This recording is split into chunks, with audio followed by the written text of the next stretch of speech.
Ladies and gentlemen, boys and girls, taunters, haunters, and talent flaunters, welcome along to the Joe Spivey YouTube channel, where we discuss books and little else. And believe it or not, folks, I'm not filming this with a potato. It is just so harrowingly dark here in Kingston upon Hull at the moment. Floridians would not know what have hit them. It is positively Floridian over here at the moment. Would you believe it? It is 10 a.m. after midnight, and yet you can barely see a single thing.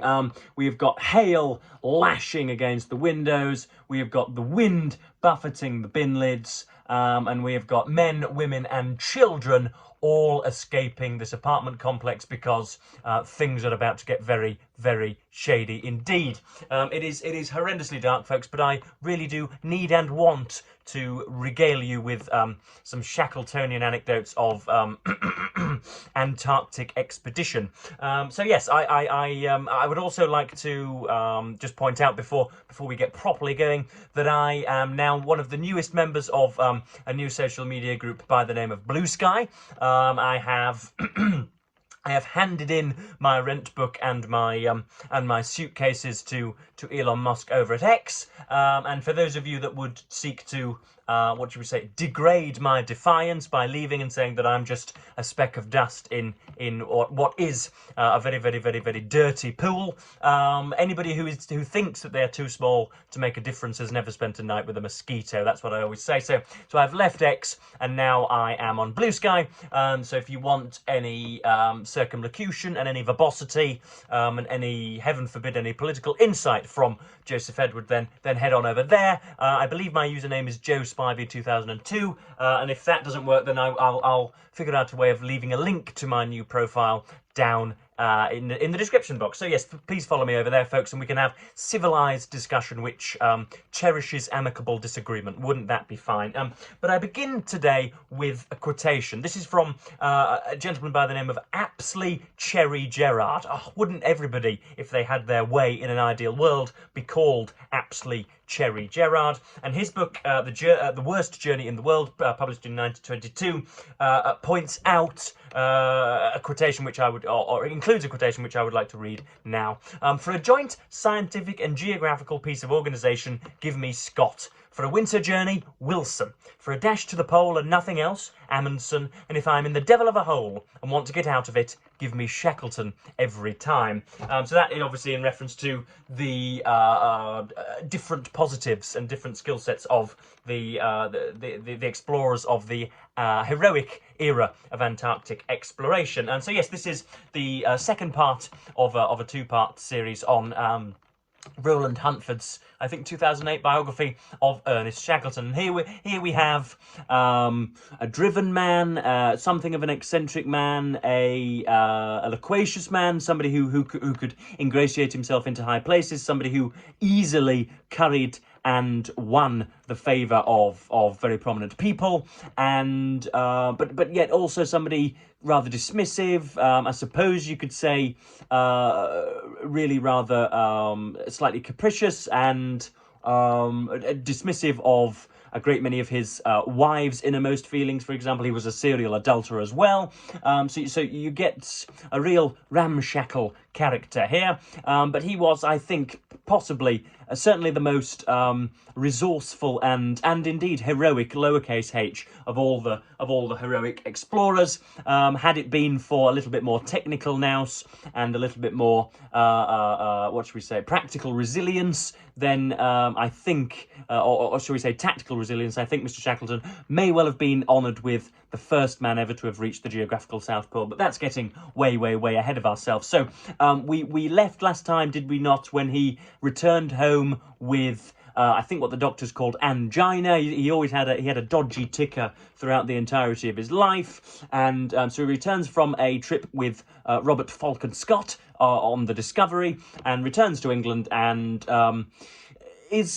acquires a certain fame, but is certainly a secondary character to Mr. Scott, and because of the perceived ignominy of having been shipped home whilst supine on a surgeon's desk, then he as a result wasn't as well liked as he might well have been. But another constant fixture of Shackleton's life is impecuniosity and his inability to raise funds all the time. Huntford talks about what Shackleton views as his El Dorado, his new schemes, his get-rich-quick schemes, his finding oil in the Pennines, or his borrowing money from Americans and then engaging in usury, or looking for different minerals in the Russian Urals or whatever. He's always after a scheme, trying to work with his some of his former friends from Dulwich College who are in the rum industry.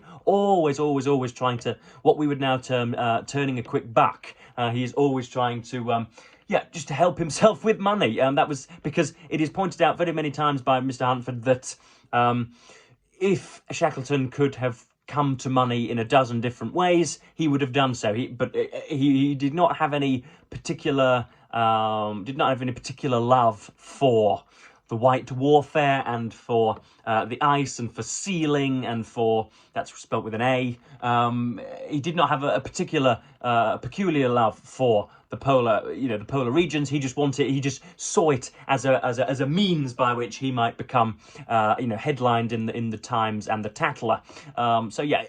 Very, very strange man indeed. But then he then captains the ship called the Nimrod, and tries to outdo a gentleman, or someone who he knows will be there at the time, by the name of Roald Amundsen, who was everything that the Norwegians ought to be in the time, the prototypical Norwegian, the kind of slick, perspicacious, right-minded, very efficient gentleman who used dogs and skiing, because of course I think a great many of those in Scandinavia and the Baltic states are natural skiers, and so he was a much more efficient traveller. But Shackleton tries to do him just before they arrive. It's worth noting that Robert Falcon Scott got jolly close to the geographical South Pole. I think it was about 300 miles away, which to that point was the closest anybody had got, and he was loved and celebrated and lauded in his home country, and indeed across the empire for such bravery. But Shackleton wants to get there entirely himself, and so he captains the Nimrod and has a great many capable crewmen with him, and he gets jolly close. He has to scale what's called the Beardmore Glacier, which is a couple of hundred miles from the South Pole, and it's as shocking and as arduous as you would think from hearing that phrase, the Beardmore Glacier. I don't know why it is, but whenever I think of the North and the South Pole, I always think of barren, flat landscape with absolutely nothing there, with a bit of wind occasionally, but it generally being quite sunny and a little bit temperate. I don't know why it is that I think that. I think it's because the actual pictures of the poles show hospitable surroundings, but 100 miles either way, it's as rocky and as mountainous as some of the Alps. It's entirely, utterly horrendous. And if you think you've only got some heavy boots on, and you've got a little bit of a scarf over you, and you've got something barely thicker than what I'm wearing now, you've barely got any insulation, and it's minus 25 degrees Celsius. That indeed is hardship, folks. I know that now the 21st century has taught us to believe that romantic difficulties in the workplace, or the occasional spot of autoimmune flare-ups is the apotheosis of suffering, when in fact ploughing on in minus 25 degrees Celsius, when all seems lost and you cannot feel your feet, and you have had nothing but murky broth for the last 35 days, when you are severely malnourished and when you are showing the symptoms of scurvy, that is suffering with a capital S. That is heroism. But they get really, really close. They get within, I think, when they actually stick their pole down, they think it's about 97 miles away from the geographical South Pole. I think modern scholarship places it more like 120 miles away, because it's better. We'll get on to navigation in just a moment. But they get quite close. But it is seen as an act of self-abnegation and of rare maturity from Shackleton to turn back with 97 miles, because they could probably have made it, but it would have been his celebrations and his lionization as a result would have been a posthumous one, because he'd have been preserved in the snow. But the first section that we're going to be talking about is Shackleton's very mature, as I say, decision to turn back. Even so, it had taken courage of a special kind to turn after coming so far and with the pole almost within reach. It was arguably one of the bravest acts in the history of exploration. Any fool can go on blindly forwards. It required insight and moral courage to turn back, especially when it meant publicly admitting defeat and to a despised rival. In any case, Shackleton had set a marvellous record. He had beaten Scott's furthest south by 360 miles. He had made the greatest single leap forward to either pole of the earth that anyone had ever achieved. Of that he could never be deprived. He had shown the way to the heart of the last continent. Whoever finally reached the pole would have to follow in his wake. Still, all that, as Shackleton said, was not the pole. He had come all this way, it seemed, merely to suffer once more the dull ache of bafflement, only a little more uncomfortably than before. All that was left was to rush home as quickly as he could and snatch a temporary triumph. And it is a sort of a tactical and what should we say, ornamental or equipmental shortcoming which bedevils and besets Shackleton's Nimrod. They take horses for some reason and end up, of course, having to shoot and eat them all. They end up shooting and eating the few dogs that they have taken. I think Roald Amundsen, who is the first person to make the pole a few years afterwards, this is the very early 20th century, Amundsen, who is the first to make the pole, remarks that had it not been for Shackleton's narrow-mindedness and his inability and reluctance to use skis and to properly learn the methods and the craft of skiing, he would have made it very, very easily. To have, apparently Amundsen says, to have gotten there by your own 2 feet, amount horses is just utterly unimaginably successful, and so to have used skis would have guaranteed his success. And so obviously that's something to consider. You can remark on his heroism and his excellent leadership and his constant ability to buoy his crew up, and yet if he'd have just strapped on some salopettes a few years earlier, gone to the Alps and learnt to ski, he could well have been festooned with all of the accolades. But I've got a few more sections for you to read out. The main crux of this book and a great deal of its width is taken up in the Endurance expedition, which leaves in 1914. Obviously, that's a curious crossroads for most historians and historiographers. What is the difference between a historian and a historiographer, folks? Is that entirely synonymous? I'm not sure. Because, of course, you have the outbreak of continental warfare, and amongst other things, that then signals the beginning of the end for the Royal Empire. Had it not been indeed for Gavrilo Princip and Archduke Franz Ferdinand, folks, I could well be in a village near you ruling over just because of the virtue, the happenstance of my birth in England. So yeah, that obviously signals the decline of the empire. And but believe it or not, people wanted to learn about things other than trench warfare and Ypres, mustard gassing and Ypres. They wanted to know about Shackleton's adventures. So off he goes on the Endurance. He has Frank Hurley, who is an Australian photographer who's he's very, very intrepid, and he'll go down into the hull and the ship, and he'll make sure that things are documented, Mr. Shackleton, because without me and my camera, there is absolutely no proof that the Endurance ever set sail. So that's Mr. Hurley, who is, as I say, an intrepid and very, very, very courageous photographer. You have Mr. Worsley, who is the chief navigator, whose heroics again we'll come to shortly, and you have Mr. McNeish, who is a Scottish carpenter who builds up the boat that they will later use. Who else is on board? You have a great many Hull whalers who they pick up, so perhaps distant ancestors, or at least friends of ancestors of mine, maybe. A bit of a ramshackle crew. He famously didn't he didn't recruit personnel by virtue of their skiing ability or their experience as polar explorers. He wanted somebody who could rally troops when the chips were down. He wanted resilient characters, because he knew if things went, as it were, belly up, then you would need to drive on, and one's ability to whip a dog 30 miles a day didn't really matter. What was required was the ability to ration and the ability to march on against insuperable odds. But the Endurance expedition is on the face of it anyway, it is a titular failure. He gets absolutely, he intends to cross the Antarctic continent from let me have a look, west to east, from east to west rather. He has another separate depot party drop supplies for the journey back, but such a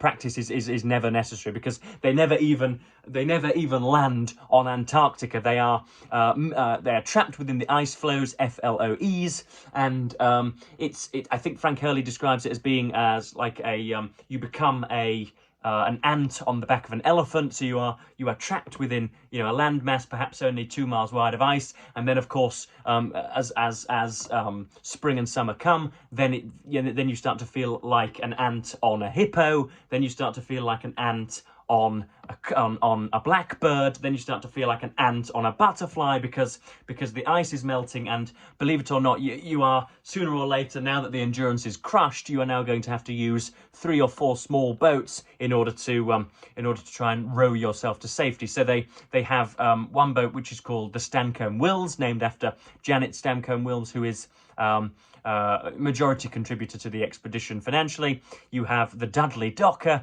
and you have the James Caird. Now, they obviously in the spring of what will have been 1915, the southern hemispheric summer of 1915, they are forced to board these ships and oar their way over to Elephant Island.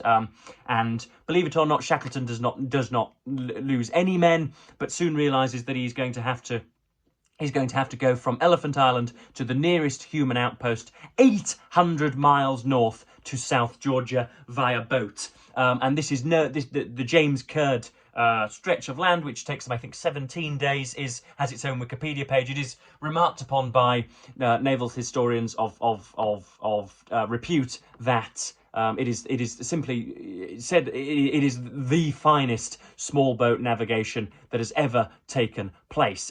You have to use, Mr. Worsley, the navigator, has to use what's an instrument referred to as a sextant, which looks like a sort of a brass embossed microscope. You have to look at a celestial body, usually the sun, and then measure the degrees to the horizon, and that's how you measure, that's how you navigate, and that's how you track your progress. And had it not been for Mr. Worsley's excellent skills, they could easily have been swept out into the Atlantic. That would have meant the deaths of themselves and indeed the people set to buckle down and winter on Elephant Island. But they do make it to to South Georgia, and then get over another mountain range for 30 or 40 miles in order to make it to the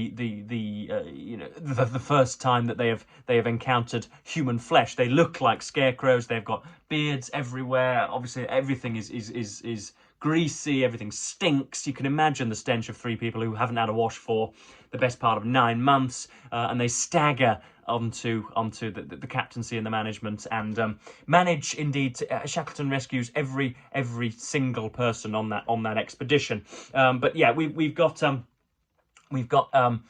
I don't need to read that out because that's an earlier that's something that we've already skipped over. But I've got 2 or 3 more sections that I want to read out. This is talking about the James Caird expedition over to South Georgia. It's a rocky and stormy sea, and this is how Huntford describes it. They were setting out to cross the stormiest seas on Earth in a cockle shell that was like an insect swimming in a tidal wave.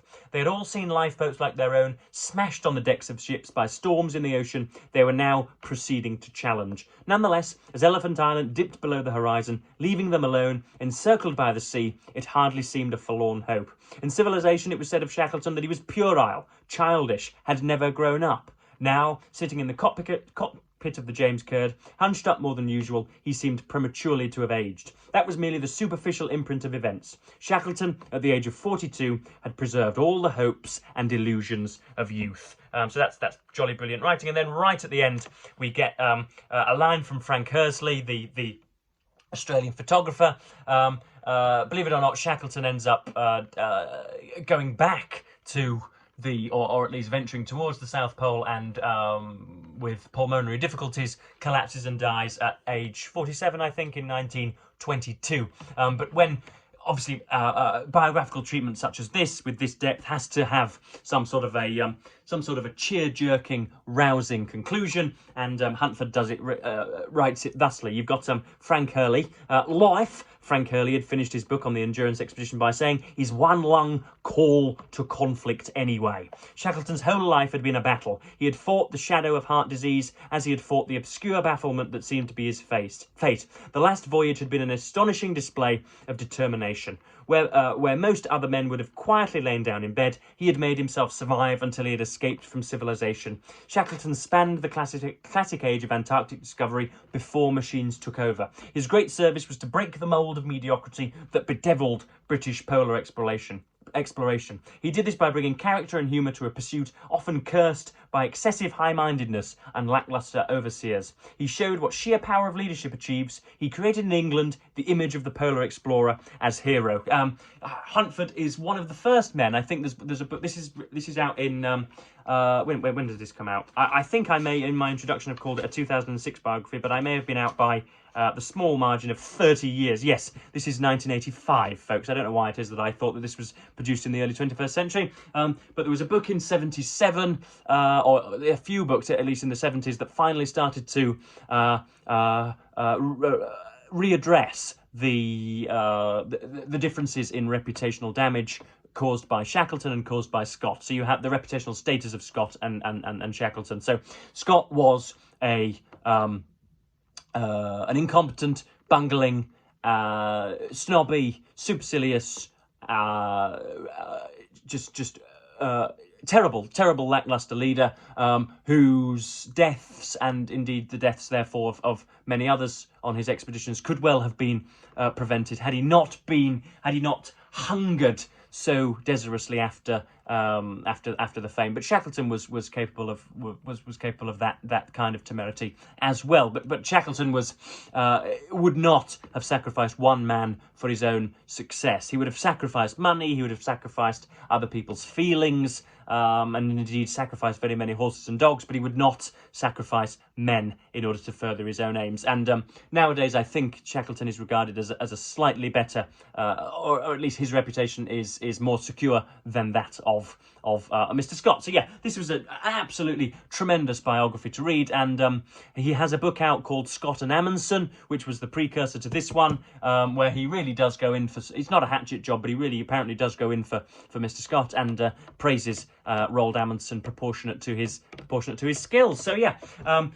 It was a very jolly interesting book, and yes, 700 pages well spent. I'm now going to go on to, let me have a look. I'm going to have a look at Claire Tomalin's Life of Jane Austen, so as to round off non-fiction November. But believe it or not, folks, I'm going to try and go and have an afternoon with Grand Viceroy Spivey today, folks. He is due to roll in just a few hours' time, and then we'll be off to see the relatives. But it's not very conducive to tourism today because it's cloudy and rainy and all things wet. But I have gone on for far too long. I do indeed hope that you can make out my shape in this very, very dark universe. But yeah, I think I'm just about done, folks. So I'm going to, as ever, say thank you very much for watching BookTube and say goodbye.